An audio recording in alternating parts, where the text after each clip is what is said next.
Hi, dear friends. Welcome to Remember and Hope, where we share real life stories of God's faithfulness to inspire healing, hope, and renewed faith. In this special video, I have the honor of sharing the testimony, finally, I'm so excited, of my Abuela, Loida Garcia, which in English is Grandma, for those of you who are familiar. So her journey actually begins in Cuba, where she was born and raised, continues through America, and reaches a powerful moment in Guatemala, where her father, Pastor Campillo, experienced a life-saving miracle during a missionary trip. This, just to give you a heads up, is an audio interview. It was the funniest thing because I told her, I said, I'm coming over and I'm gonna come with like the recording stuff and be ready to be on camera. And bless her heart, she's 91. And I came and she totally forgot. But what you'll find is so amazing in this interview is just how amazing her memory from all of these moments and stories. She totally forgot I was coming over, but she did not forget a detail in her stories. So I'm just so excited to share this powerful story that she is giving. And it's actually quite a lot more than just one story. But what I did is I'm cutting them up into like series. I'll do one story and then I'll post the next story and so on and so forth. So it's not like an hour long because I was like, if you want to share the story that I asked for, awesome. But if you want to share more, just go with where the spirit leads. And boy, did she ever! She actually ended up telling about like 5 different stories. And so they were just so incredibly inspiring, and I'm so excited to share them with you in hopes that it allows you um, to be inspired to remember the things that you've come through and be encouraged and have hope to be able to get through whatever it is that you're going through now. And so, yes, again, this is an audio interview paired with photos from my abuela's life, capturing her deep faith, the legacy of her father, and the undeniable hand of God in their lives. So, this is a story of courage, calling, and divine protection. May it bless and encourage your heart. Thank you for watching. Please like, comment, and subscribe for more testimonies that remind us we are never alone. All right. Good morning, Abuela. So thank you so much for being willing to share your amazing stories. One of them in particular you had already shared with me, and I was so encouraged by it that it's you hear about amazing things, unbelievable things from other people, but when you hear about it being from someone it makes it even more impactful and special. And so I was hoping that you could share the story again. Be glad to.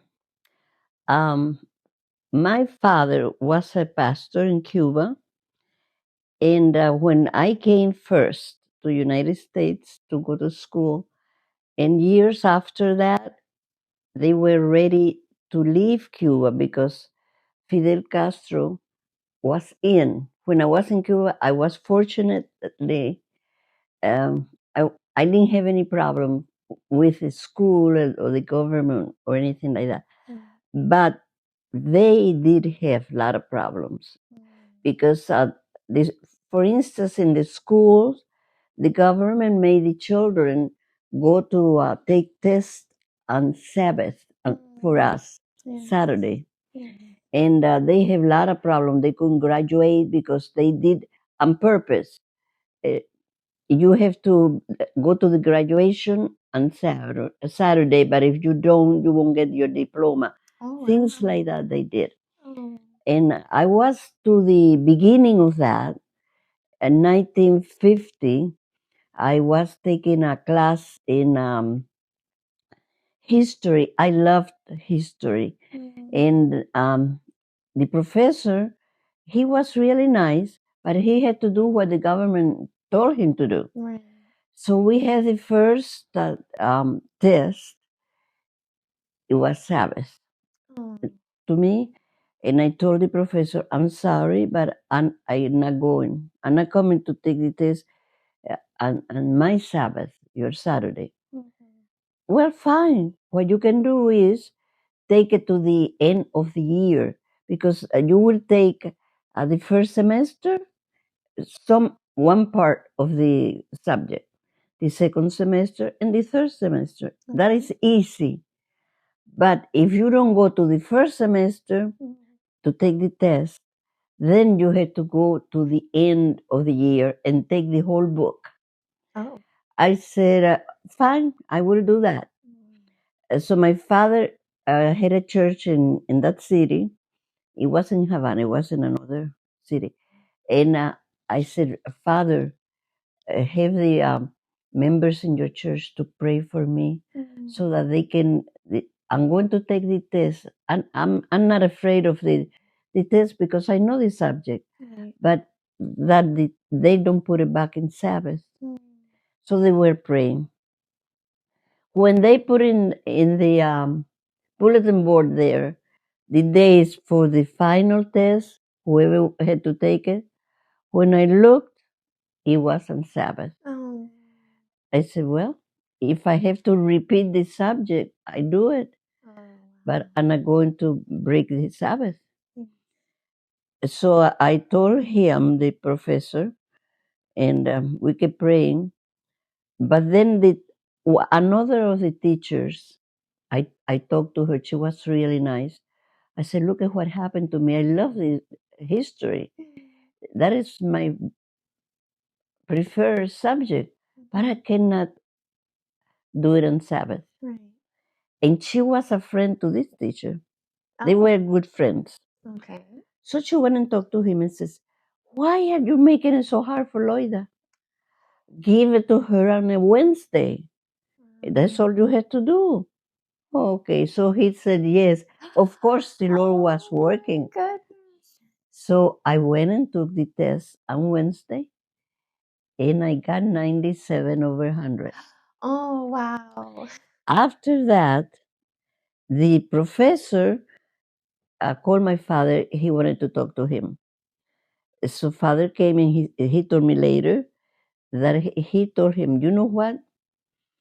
Your daughter has a very good mind for history, and I'm proposing this to you. If you let her go to the university here, because this was pre-university, it was equivalent to say finish high school and then you go to college. Right. So It it's says, like your senior year? Is this yeah, just of high school? yeah. If she goes there, I will pay for all her schooling. One condition: when she finished and she graduates, she had to be a teacher, a history teacher, and take my place. Oh, what? I will pay for that. Wow. But Oh my goodness. the Lord has other plans. Well, So Father told me, I said, no, I don't want to stay here because the way things are going here, it was at the beginning of Fidel Castro. He was lying, telling people lots and lots of lies. And He already saw there was going to be a So problem. people believed him. Oh, he's going to be our savior. Things are going to be different. Da, da, da. I said, I don't believe that. So I said, well, thank you very much, but I cannot accept that. Okay, so at this time, the Lord was preparing my way to come here, but I didn't know at the time. So we will leave this story right here, and we will pick up Father's story. Okay, so Father, things got really bad in Cuba then, and finally Fidel Castro said, yes, I'm coming, and said, da, da, da, da. And he broke relation with the United States, and that was this was a horrible time. So, father, I said, Father, you had to retire. And your mother Can had you to go. explain what Abuela was doing? Father was a pastor in Cuba. Mm. He has his church, Okay. and he had worked more than 30 years. He could retire. Mm-hmm. So at that time, well, time has passed for my story because at that time I was here in the United States already. So my two sisters also. So we said, Father, you have to retire, and we will try to get you out of there before they close the door completely. So we did that, and we tried to get them out, my father, my mother, and my brother, because my two sisters were here already. So we got them out through Mexico. It wasn't easy, but we got it together. And the Lord, of course, was opening the doors. Amen. So he came from Mexico. Then we got him out to Chicago. Mm-hmm. And oh, we were so happy. And he was, although he was retired, he couldn't be still. He was helping in one of the churches that we were going, and he was really, he felt strong. Say, I can work, I can do this. Yes. I remember one time, it was in the winter, it was a lot of snow. And what did Father do? He got up at 5 o'clock, got ready, went to church to clean the front of the church of the snow. I said, Father, you have, because we didn't have a pastor at that time. We were waiting for the conference to send us a pastor. So, of course, Father was a retired pastor, so he was doing what he did best. I said, I know you're eager to help, but you have young deacons and you have young people here in the church that can clean the snow from the church. So you come here to preach if you want, but not to clean and fall down and something. Oh, please, Father. So at that time, he came to us one day. They want a missionary to go to Guatemala. Oh, good for them. I'm going. What? We cut you out of Cuba and you want to go to Guatemala. Don't you hear the news? They are having the guerrilla war going on there, and they are killing missionaries and killing anybody that is in their way. And you are going. I'm going. Mother, there's nothing I can do. If he wants to go, I have to go with him. Oh, she went too. So they got all the papers ready, but his mother went with him. They went to Guatemala. They were so happy. They had some churches in the capital, but since at the time they didn't have any pastors, that's what they were asking for missionaries. Um, the one that was in the capital where the war was going on, the guerrilla war, he had to go to the mountain. There was a church at the top of this mountain. So he had to buy a jeep to work in the city because the roads were not good and they needed a strong vehicle. But one of the deacons says, Pastor, I will show you up to a place. We will go in the jeep. Then when there is no more road, we will leave the jeep there and we take some mules. Oh, wow. And then we go in the mules up to the top of the mountain. I will come back and you stay there because when the pastor goes there, whoever was here, they have to stay the whole week to take care of all the problems, divorces, fighting. You have to give baptism, whatever. Everything was All on the hold until somebody came. Okay. You will have to stay there for a week. And fine, he says, I have no problem with that. So he did. He told me he married somebody. He brought some pictures Oh. with him when he came back to show us the places. So he got married.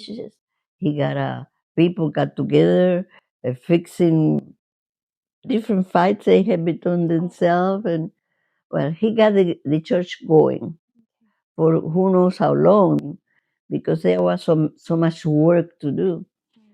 So okay, he took care of that, and he came down, and he was really enjoying all of that. So one day there was one of the young people.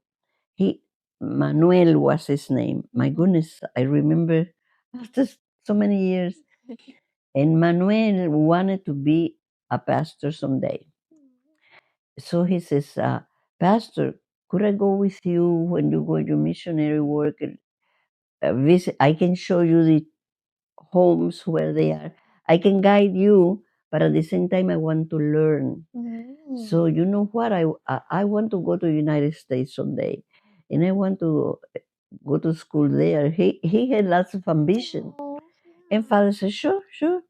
So he was with Father up and down, and one day the people, he went to visit some of the homes of people that were interested in the message. So they got into the city. So when they were going through this Guatemala city, the capital, all of a sudden there was a group of these soldiers, this I don't know how you call it, a guerrilla. Well, they were soldiers that were fighting against the government. Oh, I see. So they were marching this opposite to the other side of the street. And the sergeant screamed, "Stop, stop." So Father says, "What is wrong with him?" Well, he stopped. So the sergeant He was said, saying stop to Abuela? he said, "Stop to my father, Okay. Emmanuel." So they stopped. But what it was interesting is that they stood on this side of the street, all those soldiers, Okay. with his sergeant, and Father was on the other side The opposite of the side. street. Okay. So when he stopped, the sergeant says, "Come over, come over." So they did. They had nothing to hide. So when they got to this side of the street, then the sergeant says, "You are detained. We are going to the station." "Why? What did we do?" "You tell the captain when we get there." So they were detained. They took Manuel and Father to the station. So here is where the Lord showed his glory. When they got to this station, the captain, Father told me that the captain said to the sergeant, "Why do you bring me any detain anybody, bring me them here? Why? Didn't I give you an order to shoot first and ask question later?" Oh. So the sergeant answered, "I'm sorry, lo siento, mi capitán. I'm sorry. But they were more than we that are group. We didn't dare, I didn't dare to try to get them because they were more around the jeep." Oh, I've got goosebumps. Yes. So Father said, "What are you talking about?" So he found here my credential. I'm a pastor, I'm a missionary, I'm working to help people here. I have um, nothing to do with politics. I'm just a servant of the Almighty God. But can you see what happened there? They were more. And the Lord put fear in the um, sergeant's heart. put fear because he says, why do you bring me them? They were more than we were. But there wasn't. Of It was course just not. the two of them. It's just the two of them. They were not fighting or anything. But what the sergeant saw He was an thought that army they of were other people. angels. They were angels. The same way That as the lovely Lord opened the people. eyes when Mm. Eliseo told his servant, Lord, Mm. open his eyes. And he saw all the angels Oh. in the mountains that took care and took care of Eliseo, the prophet, where the Lord sent his angels. And both things, he sent his angels and make the sergeant to believe it, to see it. Why were they arrested? What? Do you know why they were arrested? I mean, So father found out that the reason they were arrested was because they had killed one of the big as a man. He was a general or something from this group, from the fighting group, okay. and the wife of this general told the captain that there was a jeep. There was a jeep when I saw the one that they were shooting at my husband, and it was a jeep. And when Father Emmanuel were driving, this woman, the wife of the one that was killed, said, "That is it. That is it." Just because it was a jeep. Oh my goodness. My goodness, all the jeeps are the same. Yeah. Well, but the Lord was taking care of the jeep and the people in the jeep. Amazing. Oh, what an amazing story. Yeah. I've got goosebumps and tears. It's amazing how the Lord takes care of us. And Yeah. it's so amazing to hear a story from someone so close to me. Yeah. Thank you so much for sharing. So that is, and he had um, many ways to show him his providence and how he took it, and his angels. Yes. They are watching over us. The ángel de Jehová acampa en derredor de los que lo temen, los defiende. His angels are all around us. Yeah. Thank you so much for watching and listening to my Abuela Loida's incredible testimony. Her faith and miraculous story of my grandpa, Pastor Campillo, is a reminder that God is always working, even in the most dangerous and uncertain moments.